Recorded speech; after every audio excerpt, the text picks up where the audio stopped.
vamos a comenzar puntuales porque ya está corriendo la transmisión, entonces nos dan el tiempo para comenzar. Y ahorita que se nos indique lo haremos con una oración.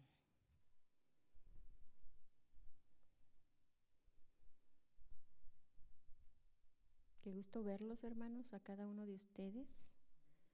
Gracias a Dios por su presencia.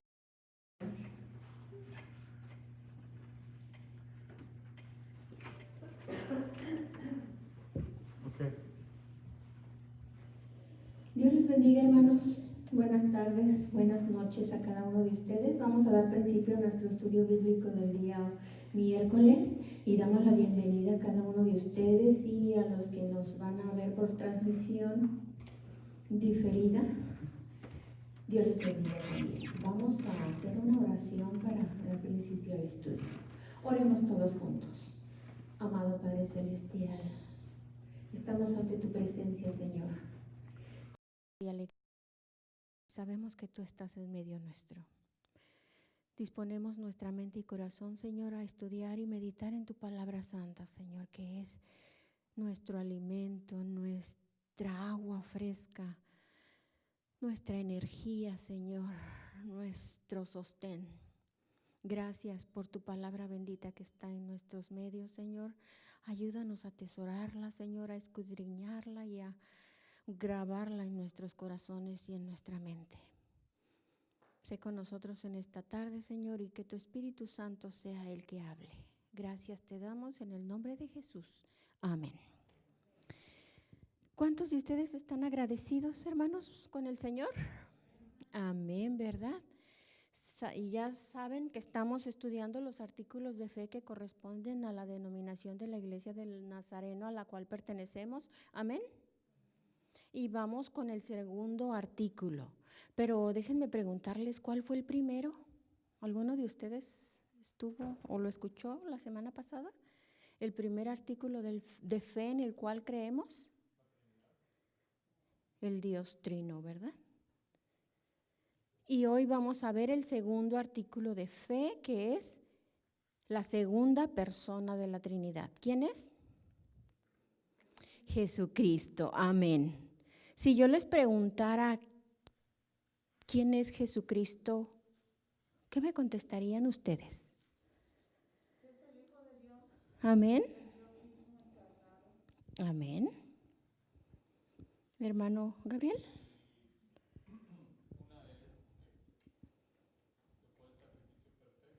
Amén. Amén. Muy bien. ¿Alguien más? Vamos a ver en este estudio, hermanos. Quisiera decirles que les voy a explicar, pero no es cierto. No soy capaz de explicar quién es Jesucristo. Solo la palabra de Dios nos va a ir marcando, diciendo y explicando y haciéndonos entender quién es Jesucristo. Tenemos lo que dice el artículo de fe en Jesucristo y se los voy a leer. Creemos en Jesucristo, amén, la segunda persona de la Divina Trinidad, que Él eternalmente es uno con el Padre, que se encarnó por obra del Espíritu Santo y que nació de la Virgen María. Amén. De manera que dos naturalezas enteras y perfectas, es decir, la deidad y la humanidad, fueron unidas en una persona, verdadero Dios y verdadero hombre, o sea, el Dios hombre. Creemos que Jesucristo murió por nuestros pecados, amén, y que verdaderamente se levantó de entre los muertos y tomó otra vez su cuerpo, junto con todo lo perteneciente a la perfección de la naturaleza humana. Con lo cual, Él ascendió al cielo y está allí intercediendo por nosotros. Eso habla del sacrificio de Cristo, ¿verdad? De su misión aquí en la tierra. Todos los artículos de fe se apoyan en citas bíblicas y para este artículo tenemos varias que se las voy a ir leyendo en su momento. Para poder estudiar este artículo lo voy a dividir en varias secciones. En la primera parte, donde dice que creemos en Jesucristo como la segunda persona de la Trinidad y que Él es eternalmente uno con el Padre. En el estudio anterior, nuestro pastor nos habló acerca de que Jesús y el Padre son uno, ¿verdad? Y estuvo muy interesante el estudio y viene relacionado también con Jesucristo porque seguimos hablando de Dios, no más que ahora como segunda manifestación. Hace un momento les pregunté quién era el Jesucristo, ¿verdad? En Mateo 16, 15 al 16 viene una pregunta, pero primero les voy a leer el contexto. Viniendo Jesús a la región de Cesarea de Filipo, preguntó a sus discípulos diciendo: ¿quién dicen los hombres que es el Hijo del Hombre? Ellos dijeron: unos Juan el Bautista, otros Elías y otros Jeremías o alguno de los profetas. Y entonces Jesús les preguntó: ¿y vosotros, quién decís que soy yo? ¿Y quién respondió primero? Pedro, ¿verdad? Y dijo: tú eres el Cristo, el Hijo del Dios viviente. Entonces tenemos que Jesucristo es el Hijo del Dios viviente. La palabra Jesucristo, fíjense, está formada de dos palabras, Jesús y Cristo. Cristo del latín Christus y del griego Christos. Es una traducción del término hebreo Mesías, que significa ungido. Cristo es en griego, Mesías es en hebreo y significa ungido. Y se emplea como título a Jesús de Nazaret en el Nuevo Testamento. En el cristianismo, Cristo también se utiliza como sinónimo de Jesús. Y los seguidores de Jesús son conocidos como cristianos, porque creen y confiesan que Jesús es el Mesías profetizado en el Antiguo Testamento, por el cual lo llamamos Jesucristo, que quiere decir Jesús el Mesías. O Cristo Jesús, el Mesías Jesús. El título Cristo también se encuentra dentro del nombre personal Jesucristo y se menciona como el sinónimo de Jesús de Nazaret en la fe cristiana. Lo consideramos Salvador y Redentor de los hombres y también el Verbo o palabra de Dios encarnado y el Hijo unigénito de Dios. Les voy a leer el credo de los apóstoles. No sé cuántos de ustedes traigan un trasfondo de la Iglesia Universal, donde se enseñaban estos credos, ¿verdad? Y los hacían que se lo memorizaran. Y qué curioso que aquí en la Iglesia cristiana, pues casi no nos enseñan los credos, pero se los voy a leer. Creo en Jesucristo, su único Hijo, nuestro Señor, que fue concedido por obra y gracia del Espíritu Santo, nació de Santa María Virgen, padeció bajo el poder de Poncio Pilato, fue crucificado, muerto y sepultado, descendió a los infiernos, al tercer día resucitó de entre los muertos, subió a los cielos y está sentado a la derecha de Dios Padre Todopoderoso. Desde allí va a venir a juzgar a vivos y a muertos. Como que tiene casi las mismas palabras, ¿verdad?, de lo que estamos viendo del artículo de fe en lo que está basado. Este credo de los apóstoles fue formulado, fíjense, hace más de 2000 años. Y nuestro artículo de fe está basado en ese credo también. Tenemos otra cita bíblica, Juan 20:31. Pero estas cosas se han escrito para que creáis que Jesús es el Cristo, el Hijo de Dios, y para que creyendo tengáis vida en su nombre. Aquí nos está afirmando, confirmando y reafirmando que Jesús es el Hijo de Dios. Tenemos otros versículos que nos van a seguir enfatizando esto. Juan 3:36. El que cree en el Hijo tiene vida eterna. Juan 3:16, ustedes ya lo saben. A ver, dígamelo, hermana Telma. Juan 3:16. Sí. Porque de tal manera amó Dios al mundo, que ha dado a su Hijo unigénito, para que todo aquel que en él cree no se pierda, mas tenga vida eterna. Amén. Nos vuelve a hablar y a marcar que es su Hijo unigénito, que quiere decir único. Y dice que Dios no envió a su Hijo al mundo para juzgar al mundo, sino para que el mundo sea salvo por él. Pero dice que el que no cree ya es condenado. Esa es la blasfemia, ¿verdad? Contra el Espíritu Santo. No creer en su Hijo Jesucristo, porque no ha creído en el nombre del unigénito Hijo de Dios. Mateo 3:17, en el bautismo de Jesús hubo una voz del cielo que decía: mi Hijo amado, en quien tengo complacencia. 3 veces en el Nuevo Testamento se hace mención de esta voz. Primera de Juan 4:10, en esto consiste el amor, no en que nosotros hayamos amado a Dios, sino que Él nos amó a nosotros y envió a su Hijo en propiciación por nuestros pecados. Aquí ya nos está hablando acerca de lo que va a hacer Él, ¿verdad? Propiciación por nuestros pecados. Juan 5:26, porque como el Padre tiene vida en sí mismo, así también ha dado al Hijo el tener vida en sí mismo. Lucas 8:28. Este es un demonio, fíjense. Al ver a Jesús, lanzó un gran grito y postrándose a sus pies, exclamó a gran voz: ¿qué tienes conmigo, Jesús, Hijo del Dios Altísimo? Te ruego que no me atormentes.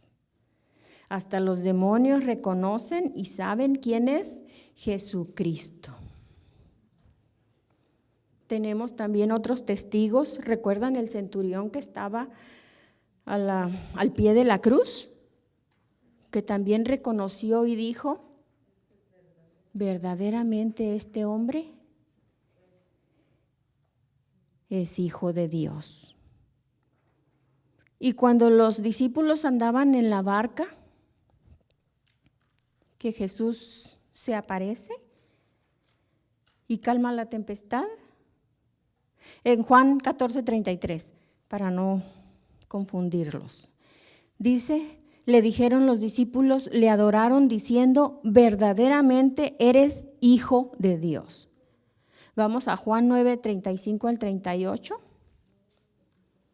Cuando Jesús sana a un ciego y que lo expulsan de la sinagoga y le preguntan quién lo sanó y él no supo, ¿verdad? Y Jesús lo buscó y le dijo: ¿crees tú en el Hijo de Dios? Respondió él y dijo: ¿quién es, Señor, para que crea en él? Y Jesús le dijo: pues le has visto, y el que habla contigo, él es. Y él dijo: creo, Señor, y le adoró. No es fácil, ¿verdad?, decir creo, porque tiene que ser por fe y por la obra del Espíritu Santo en nuestro corazón, que nos constriñe y trabaja en nuestro corazón, y por esa fe podemos creer nosotros en el Hijo de Dios. Juan 1:18, a Dios nadie le vio jamás. El unigénito Hijo que está en el seno del Padre, Él le ha dado a conocer. Juan 14, 8 al 11 es el relato de Felipe cuando le dice: Señor, muéstranos al Padre y nos basta. ¿Y qué le contesta Jesús? Tanto tiempo hace que estoy con vosotros y no me has conocido, Felipe. El que me ha visto a mí, ha visto al Padre. ¿Cómo dices tú, pues, muéstranos al Padre? ¿No crees que yo soy en el Padre y el Padre en mí? Las palabras que yo os hablo no las hablo por mi propia cuenta, sino que el Padre que mora en mí, Él hace las obras. Creedme que yo soy en el Padre y el Padre en mí. O de otra manera, creedme por las mismas obras. Y el mejor relato que tenemos acerca de Jesucristo es Juan, capítulo 1, del versículo 1 al 18. Y si alguno de ustedes nos quiere leer, lo puede hacer, por favor, con voz alta, hermano. Juan 1, del versículo 1 al 18.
Amén. Dice que el Verbo estaba con Dios y el Verbo era Dios. Jesucristo ya existía desde antes de la fundación del mundo. Dios no tiene principio ni fin y Jesucristo tampoco, ¿verdad? Dice que ya existía en el seno del Padre. Pero dice que este Verbo fue hecho carne. Está hablando de la encarnación de Jesucristo. Y dice que la vimos, ¿verdad? Vimos su gloria. ¿Recuerdan ustedes a los pastores que los ángeles les dicen que ha nacido el Mesías?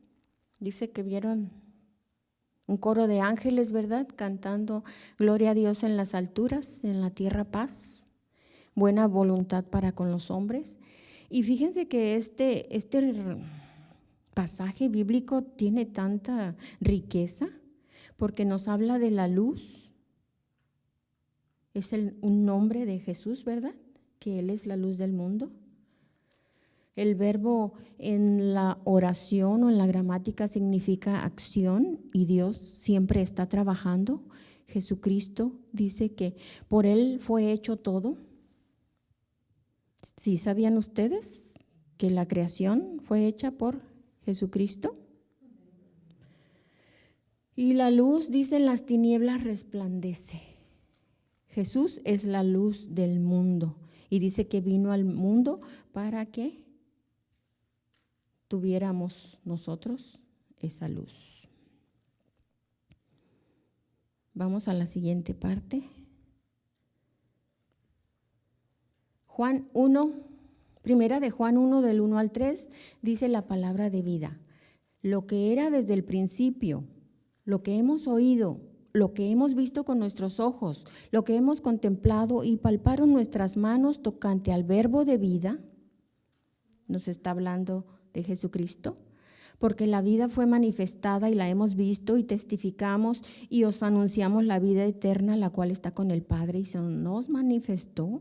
Lo hemos visto y oído, eso os anunciamos, para que también vosotros tengáis comunión con nosotros, y nuestra comunión verdaderamente es con el Padre y con su Hijo Jesucristo. Y ahora en primera de Juan 4:15 dice, todo aquel que confiese que Jesús es el Hijo de Dios, Dios permanece en él y él en Dios. Un versículo en Romanos 10 que dice que si confesares con tu boca, serás salvo. Amén. También nos hace referencia en Hebreos 1, del 1 al 5, que dice que Dios, habiendo hablado muchas veces y de muchas maneras en otro tiempo a los padres por los profetas, en estos postreros días nos ha hablado ¿por quién? Por su Hijo, a quien constituyó heredero de todo y por quien asimismo hizo el universo, el cual, siendo el resplandor de su gloria y la imagen misma de su sustancia, y quien sustenta todas las cosas con la palabra de su poder, habiendo efectuado la purificación de nuestros pecados por medio de sí mismo, se sentó a la diestra de la majestad en las alturas, hecho tanto superior a los ángeles, cuanto heredó más excelente nombre que ellos. El Hijo superior a los ángeles. Porque ¿a cuál de los ángeles dijo Dios jamás, mi hijo eres tú? Yo te he engendrado hoy y otra vez yo seré a él padre y él me será a mí hijo. Otra vez vemos aquí, hermanos, la misión de Jesús para la humanidad. Cuando dice que es hecho menor que los ángeles, ¿saben qué significa? El Hijo dice que es superior a los ángeles, pero cuando dice lo hiciste menor que los ángeles no mueren, pero Jesús tenía que morir. En ese sentido es hecho menor, nada más. Vamos ahora con la siguiente parte donde dice que encarnó por obra del Espíritu Santo y que nació de la Virgen María. Para explicar eso tenemos profecías del Antiguo Testamento, ¿verdad?, que hablan acerca del advenimiento de Jesús a la tierra. Y ahí vamos a ver dos naturalezas enteras y perfectas, la deidad y la humanidad, que son unidas en una persona. Jesús es verdadero Dios y verdadero hombre. No es la mitad Dios y la mitad hombre. Es 100% Dios y 100% hombre. Y le llamamos el Dios hombre o el Hijo del Hombre. En Mateo 1, 20 al 25 está el relato del ángel del Señor que se le apareció a María. ¿Y qué le dijo a María? A José. Dice, no temas recibir a María tu mujer, porque lo que en ella es engendrado del Espíritu Santo es. Y dará a luz un hijo y llamará su nombre Jesús, porque él salvará a su pueblo de sus pecados. El nombre Jesús, ¿qué significa? Salvador. Él dice, porque él salvará a su pueblo de sus pecados. Todo esto aconteció para que se cumpliese lo dicho por el Señor por medio del profeta cuando dijo, Este es en Isaías 7:14. He aquí una virgen concebirá y dará a luz un hijo y llamarás su nombre Emmanuel. ¿Qué significa Emmanuel? Dios con nosotros. Amén. Y despertando José del sueño, hizo como el ángel del Señor le había mandado y recibió a su mujer. Pero no la conoció hasta que dio a luz a su hijo primogénito. ¿Y qué nombre le puso? Jesús. Jesús.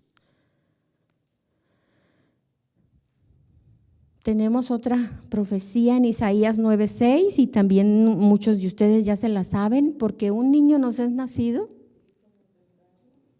y el principado sobre su hombro y se llamará su nombre admirable, consejero, Dios fuerte, Padre eterno y príncipe de paz. ¿Han ido captando los nombres de Jesús, de Jesucristo?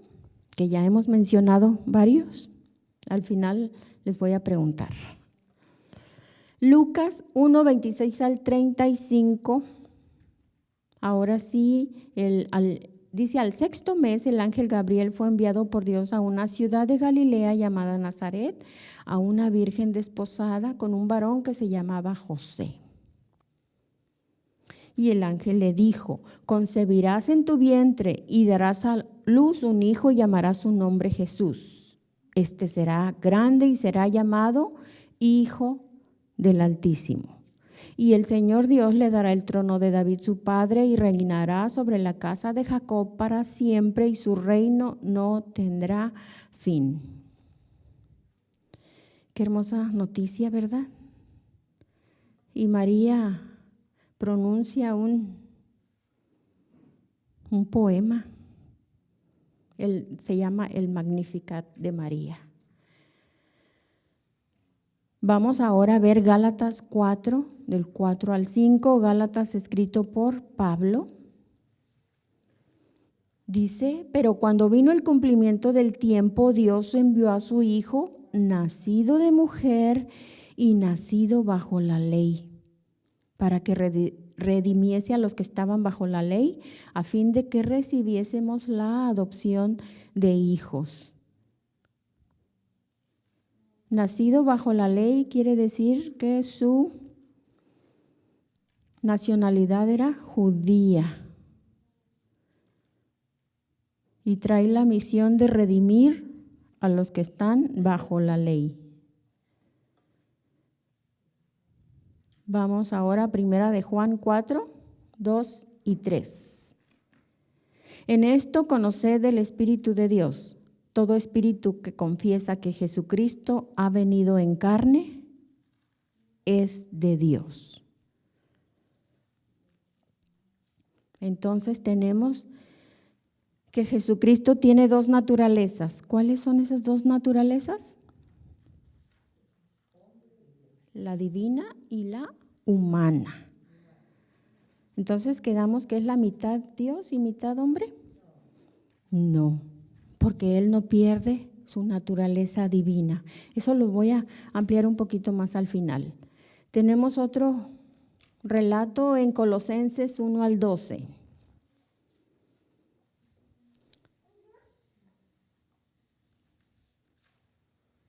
Colosenses 1, 12 al 22, perdón.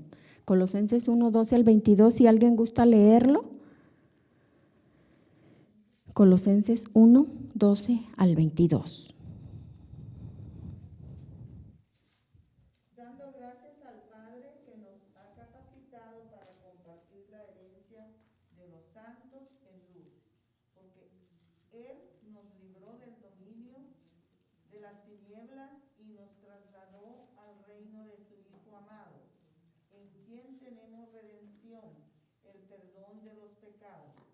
Él es la imagen del Dios invisible, el primogénito de toda creación, porque en Él fueron creadas todas las cosas, tanto en los cielos como en la tierra, visibles e invisibles, ya sean tronos o dominios o poderes o autoridades. Todo ha sido creado por medio de Él y para Él. Y Él y en él todas las cosas permanecen. Él es también la cabeza del cuerpo, que es la iglesia, y él es el principio, el primogénito de entre los muertos, a fin de que él tenga en todo la primacía, porque agradó al Padre que en él habitara toda la plenitud, y por medio de él reconciliar todas las cosas consigo, habiendo hecho la paz por medio de la sangre de su cruz, por medio de él. Ya sea las que están en la tierra o a las que están en los cielos. Y aún vosotros antes estabais alejados y erais de ánimo hostil, ocupados en malas obras.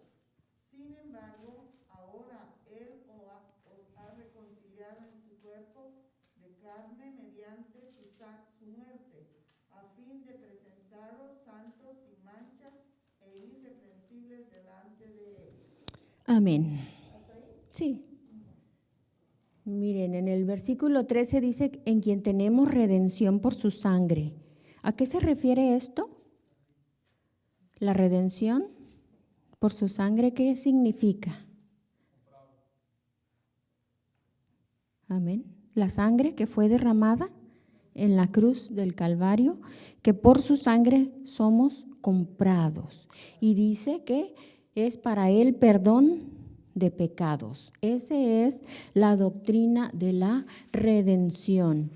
Y luego dice la reconciliación por medio de la muerte de Cristo. ¿Con quién nos está reconciliando? Con el Padre. Porque cuando Adán y Eva desobedecieron en el jardín del Edén, se rompió esa relación con Dios. Entonces quedamos separados de Dios. Jesucristo viene a reconciliarnos con el Padre, pero solo por medio de su muerte en la cruz del Calvario. Cuando dos personas se reconcilian, quiere decir que ya están en paz, ¿verdad?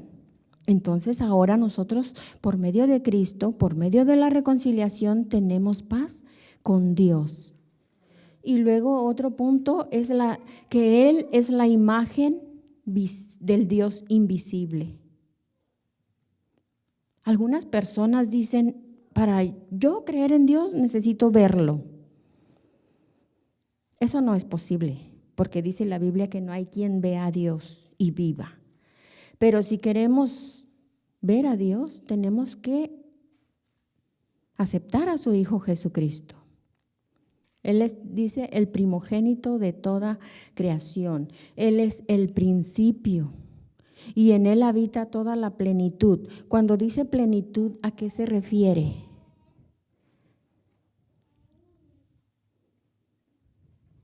Plenitud quiere decir lleno, ¿verdad? Abundante, quiere decir la plenitud de Dios.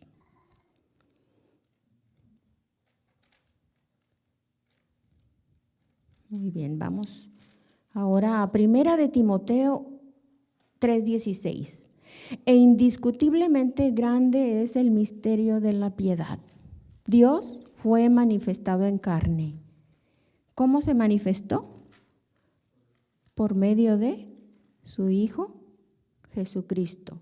Fue justificado en el Espíritu, visto de los ángeles, predicado a los gentiles, creído en el mundo y recibido arriba en gloria.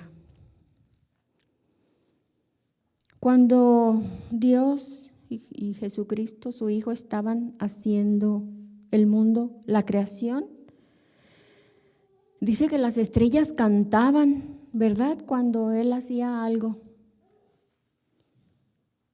Dice visto de los ángeles. Los ángeles estaban viendo la creación de Dios y adoraban y cantaban a Dios. Cuando dice visto de los ángeles, Jesús nació y los ángeles vinieron a anunciar, ¿verdad? Su nacimiento, su advenimiento. Le dijeron a los pastores, ¿verdad? Los reyes del oriente también supieron. Pero los ángeles siempre están viendo lo que Dios hace. Los ángeles no conocen, no saben lo que Dios va a hacer, pero ellos se regocijan y adoran en todo lo que Él hace. Aún dice que los ángeles, ¿verdad?, acampan en derredor de los que temen al Señor. Y dice que los ángeles ven también el trabajo de cada uno de sus hijos. Predicado a los gentiles. ¿Cuál es esa predicación a los gentiles? ¿Qué es lo que se les predicó? El evangelio. ¿Y en qué consiste el evangelio? Las buenas noticias de lo que Jesús hizo. El sacrificio de Jesús por la humanidad. ¿Y fue creído en el mundo? Amén, ¿verdad? Creído y recibido arriba en gloria, quiere decir que completó su obra y se sentó a la diestra de Dios Padre. Miren, todo eso que abarca este versículo dice que es un misterio. Un misterio es algo revelado por Dios. Es algo que estaba escondido y después Dios lo dejó ver. Vamos a la siguiente parte, cuando dice que creemos que Jesucristo murió por nuestros pecados. Esa es la muerte de Cristo. Se levantó de entre los muertos, es la resurrección, y tomó otra vez su cuerpo junto con todo lo perteneciente a la perfección de la naturaleza humana. Cuando Jesús resucitó, ¿lo reconocieron? Sí lo reconocieron. ¿Por qué? Porque resucitó con su mismo cuerpo. Cuando estaba el rico y Lázaro, dice que el rico estaba en el Hades y Lázaro en el seno de Abraham. El rico reconoció a Lázaro, ¿verdad? ¿Por qué lo reconocería? Porque dice que toma el cuerpo otra vez junto con todo lo perteneciente, pero a la perfección de la naturaleza humana. Cuando nosotros muramos y resucitemos para estar con el Padre, resucitaremos con el cuerpo transformado, pero no va a ser muy diferente, porque dice que nos vamos a reconocer. Y nos vamos a llevar sorpresas también, ¿verdad? Porque vamos a preguntar, ¿dónde está el hermano? ¿Y dónde está la hermana? Y vamos a ver los que no esperábamos que estuvieran allí. Ay, que el Señor nos ayude, ¿verdad? Para llegar con Él. Y luego la tercera parte dice que Él ascendió al cielo. Se refiere a la glorificación de Jesucristo. Y está allí, dice, intercediendo por nosotros. En Hechos 2, 22 al 36, cuando menciono alguna cita, a ustedes se les viene el pensamiento de qué se trata, ¿verdad? Hechos 2, ¿quién está hablando por ahí? Pedro, y es su primer sermón. Y les habla: varones israelitas, oíd estas palabras. Jesús Nazareno, varón aprobado por Dios entre vosotros con las maravillas, prodigios y señales que Dios hizo entre vosotros por medio de él, como vosotros mismos sabéis. A este, entregado por el determinado consejo y anticipado conocimiento de Dios, prendisteis y matasteis por manos de inicuos, crucificándole. Al cual Dios levantó, sueltos los dolores de la muerte, por cuanto era imposible que fuese retenido por ella. Está hablando del sacrificio de Cristo en la cruz. ¿Y cuántas personas creyeron? Dice 3,000. En el versículo 30 dice: pero siendo profeta y sabiendo que con juramento Dios le había jurado que de su descendencia en cuanto a la carne levantaría al Cristo para que se sentase en su trono, en el trono de David. Viéndolo antes, habló de la resurrección de Cristo, que su alma no fue dejada en el Hades, ni su carne vio corrupción. A este Jesús resucitó Dios, de lo cual todos nosotros somos testigos. Así que, exaltado por la diestra de Dios y habiendo recibido del Padre la promesa del Espíritu Santo, ha derramado esto que vosotros veis y oís. Romanos 8, 32 al 34. El que no escatimó ni a su propio Hijo, sino que lo entregó por todos nosotros. ¿Quién entregó a Jesús a la cruz?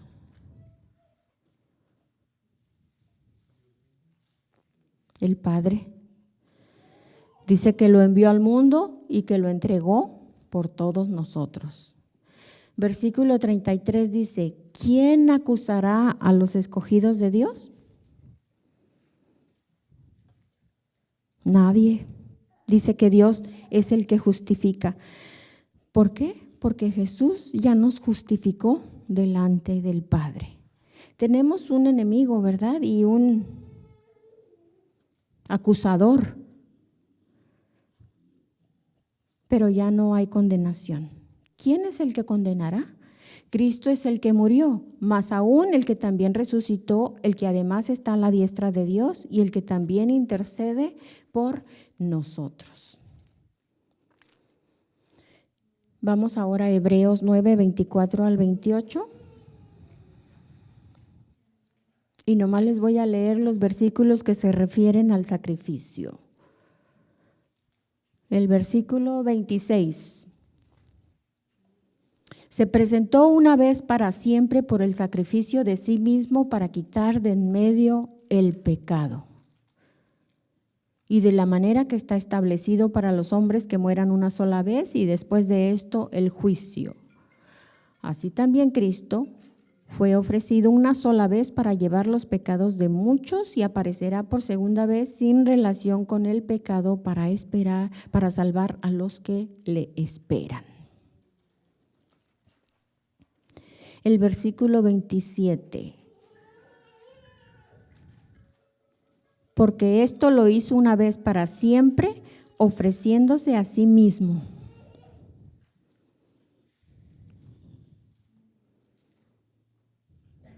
Y ahora vamos a Filipenses 2, del 5 al 11. Ahí sí nos vamos a detener un poco más. Filipenses 2, del 5 al 11, la exaltación, la humillación y exaltación de Cristo.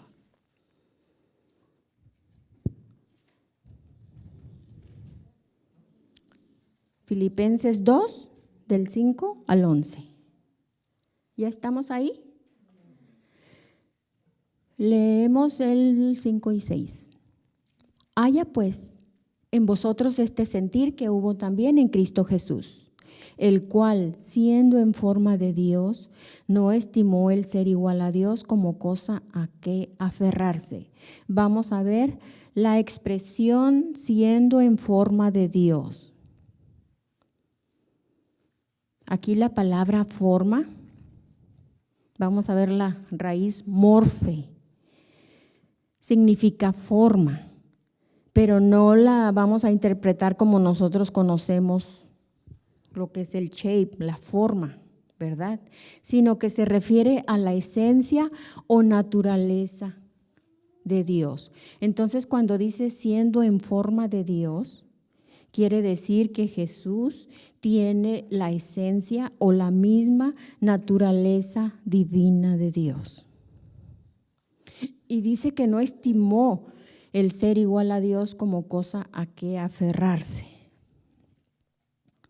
Cuando dice estimó,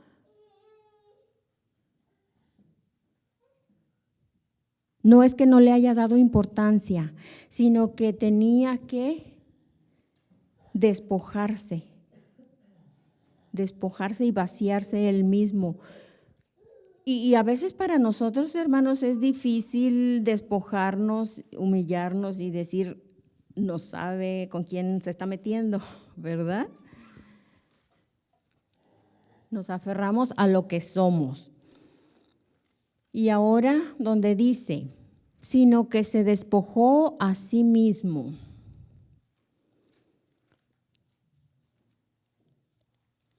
Tenemos entonces morfe o forma, quiere decir naturaleza o esencia de algo, lo que es en sí mismo. Y aquí Pablo está diciendo que Jesús siempre ha existido en la esencia incambiable del ser de Dios. Dice que Dios nunca cambia. Amén. Esa es la forma, la esencia. Cuando nosotros decimos qué forma tiene esa madera que está ahí, pues nosotros le llamamos forma a lo cuadrado, ¿verdad? Pero aquí en el lenguaje griego la forma no es cómo está hecho, sino lo que tiene adentro, la esencia. Él está diciendo que Jesús es Dios, que Él posee el ser mismo y la naturaleza misma de Dios, y Él siempre va a poseer eso. Entonces, cuando Él toma la forma humana, se le dice esquema. Esa es la forma externa que adopta. Dice que siendo en forma de Dios, trae su esencia, su naturaleza divina, pero ahora va a tomar la forma de hombre, la forma humana. Y en el griego es esquema, esa es la forma externa que adopta, y esa es la que sí cambia, porque primero fue engendrado, después nació, y dice que el niño crecía y se fortalecía como humano, y fue cambiando porque fue creciendo. Esa es la forma o el esquema humano que adoptó. La forma nunca va a cambiar, pero el esquema sí. ¿Qué versículo sigue? Donde dice, se despojó a sí mismo. ¿Despojó? ¿Qué quiere decir? Cuando nos quitamos algo, ¿verdad? Me voy a despojar de este saco que traigo. Del griego kenois, es lo que los teólogos han llamado el auto vacío. Él se vació a sí mismo. Fue una autorrenuncia. Se rehusó a usar aquello a lo que él tenía derecho. Se rehusó a aferrarse a sus ventajas y privilegios como Dios.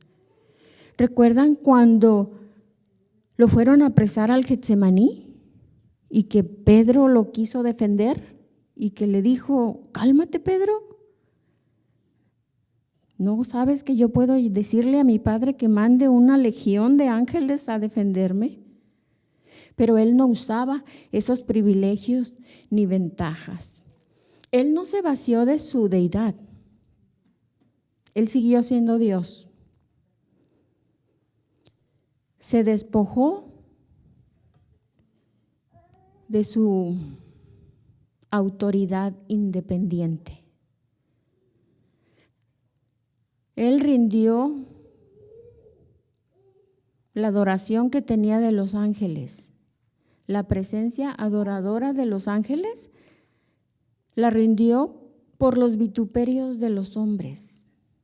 Cuando él estaba con Dios, tenía la adoración de los ángeles, pero viene a la tierra y ¿qué sucede? Todo lo contrario, ¿verdad? En Isaías 53, ¿verdad? Está el siervo sufriente, los vituperios de los hombres. Y él se sometió de manera completa a la voluntad del Padre. Porque él dijo, todo lo que mi Padre me dice, eso hago. Él hizo a un lado un ejercicio voluntario de su propia voluntad y él aprendió a ser siervo. Y él se sometió a sí mismo y fue obediente. La palabra siervo en realidad quiere decir esclavo, dulos. Y un esclavo no tenía derecho a nada, no tenía ni voz ni voto. Y Jesús dice que se hizo siervo. Entonces, de lo que él se vacía de sí mismo no es de su divinidad, sino de privilegios que tiene por ser hijo de Dios, porque es hijo de Dios cuando viene al mundo, cuando nace aquí en la tierra. ¿Dejó de ser omnisciente Jesús? No, ¿verdad? Porque Él sabía y conocía todo. ¿Dejó de ser omnipresente? No. Él no dejó de ser nada. Él simplemente no usó esos atributos. Hizo a un lado el uso voluntario de sus atributos. En cuarto lugar, dice que Él rindió sus riquezas personales. En 2 Corintios 8:9 dice que Él se volvió pobre para que nosotros, a través de su pobreza, pudiéramos ser hechos ricos. Él rindió una favorable relación con Dios. El que no conoció pecado por nosotros fue hecho pecado. Y cuando murió en la cruz del Calvario y todos los pecados del mundo fueron puestos sobre Él, le dijo al Padre: Dios mío, ¿por qué me has desamparado?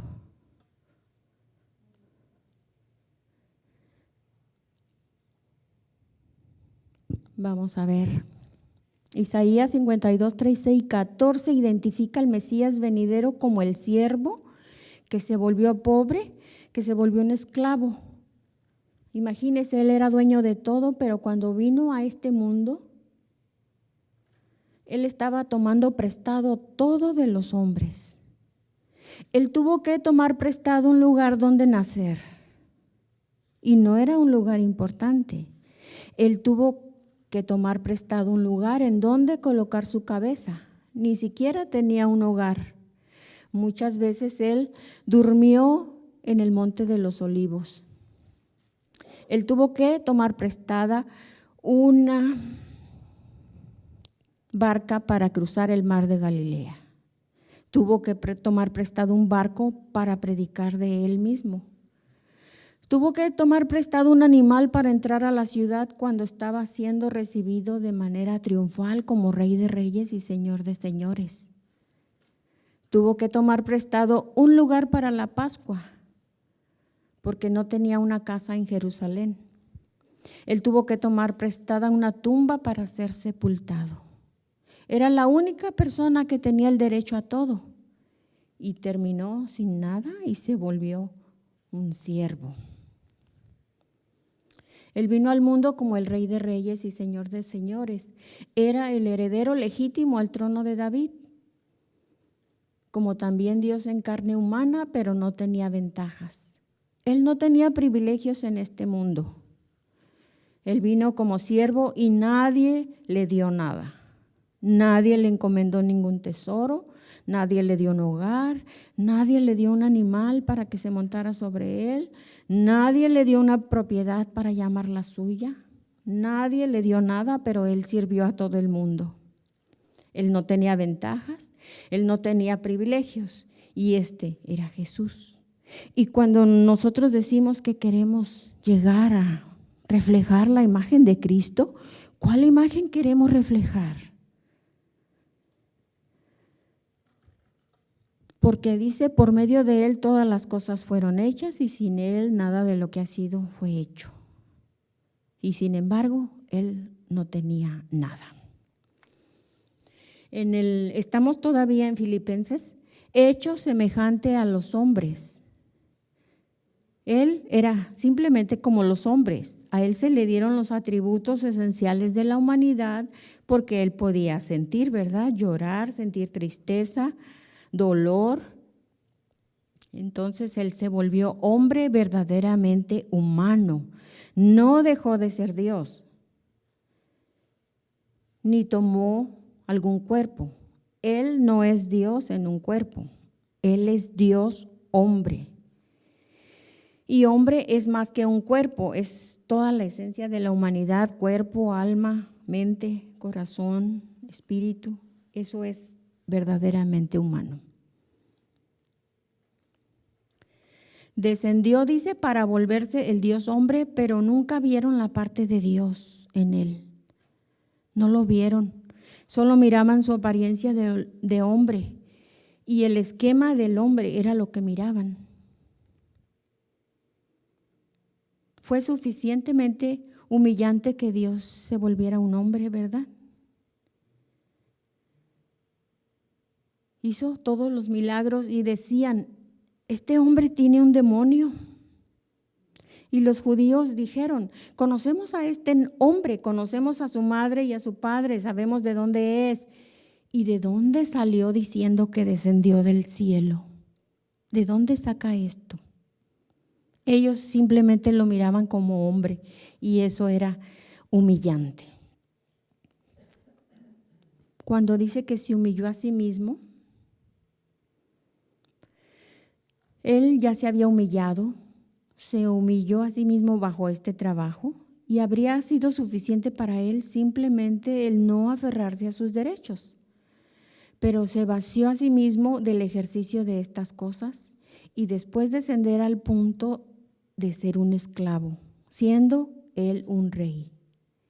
Y hecho exactamente como los seres humanos, sufrir todo lo que ellos sufren, sentir todo lo que ellos sienten, excepto pecar. Y después de ser visto solo como un hombre, era bastante humillante. Esa es la humillación. Porque él se humilló a sí mismo, bajó a otro nivel. Y lo que sorprende en esta humillación es que él nunca responde una palabra. Cuando fue enjuiciado, ¿recuerdan ustedes que le preguntaban, lo acusaban, le decían? Y él dice, cayó su boca y no contestó nada. Y se hizo obediente hasta la muerte. Y no solo la muerte, dice, sino la muerte de cruz. La palabra "y" llama la atención a la característica asombrosa de la humillación definitiva de Cristo. Esto es el fondo, no solo la muerte, sino la muerte de cruz, que era una muerte vergonzosa, intensamente dolorosa, degradante, humillante. Fue originalmente diseñada por los persas y perfeccionada por los romanos y solo era apta para un esclavo o para la peor escoria entre los criminales. Los judíos la odiaban porque les recordaba Deuteronomios 21:22, donde dice, maldito es todo aquel que cuelgue de un árbol o de un madero. Y esto lo cita Pablo también en Gálatas 3. La odiaban, la menospreciaban, y esto es lo máximo en términos de degradación humana. Colgar en el cielo, desnudo por así decirlo, ante el mundo entero que observaba con clavos metidos en las manos y en los pies. Esto era objeto de burla. Y ahí está él. Este es Dios. Este es el Dios que creó el universo. En algún punto a lo largo del proceso, a lo mejor pudieran haber dicho, no vale la pena redimir a estas personas, es demasiado degradante, es demasiado humillante, pero no, él no pensó en sí mismo. ¿En quién pensó cuando estaba en la cruz del Calvario? En cada uno de nosotros. Esto es lo que él hizo, esta es la gracia de Dios, este es el amor de Dios hacia los pecadores y lo hizo para morir por ti y por mí. Ahora les voy a preguntar, ¿qué nombres le recordó? ¿Cómo podemos referirnos a Jesucristo? Como nuestro Salvador, el Redentor, intercesor, la vida, la verdad, el camino, la luz del mundo, el buen pastor, la vid verdadera, la puerta angosta, el Cordero de Dios, el alfa y la omega, el principio y el fin, torre fuerte, mi refugio, la roca. Y si nos dedicamos a seguir estudiando, seguimos encontrando más nombres acerca de Jesucristo. Entonces, como segunda persona de la Trinidad, Él vino, ¿verdad?, a este mundo. Es una manifestación como hijo de Dios y esa imagen es la que nosotros, dice, debemos alcanzar, ese varón perfecto. Que el Señor nos ayude. Amén, hermanos. Vamos a darle gracias a Dios por su Hijo Jesucristo. Padre Celestial. Señor, nuestra mente finita no entiende la magnitud de tu existencia, Padre. La magnitud del sacrificio de tu Hijo en la cruz del Calvario. El propósito por el cual tú lo enviaste, Señor. Pero en lo que hemos aprendido, entendido y nos ha sido revelado, Padre, te damos gracias por tu Hijo Jesucristo, por esa salvación tan grande, Señor, por ese amor que has depositado en nuestros corazones, por ese cambio que has hecho en nuestras vidas, Padre. No es fácil decir que queremos llegar a reflejar la imagen de Cristo en nuestras vidas, pero tu obra perfecta, Señor, nos ayuda. Gracias, Señor, por esas bendiciones espirituales que tenemos en Cristo, Padre, que nos han sido otorgadas al aceptarlo como nuestro Señor y Salvador. Y también te pedimos por aquellos que aún no han dado ese paso, Señor, esa confesión de fe, ese acto de fe, Señor, que tu Espíritu Santo obre en los corazones de cada uno de ellos, Padre. Que tu misericordia, tu bondad, tu amor también los alcance. Bendice a los aquí presentes, Padre, y despídenos en paz y en comunión los unos con los otros. Amén. Dios les bendiga, hermanos.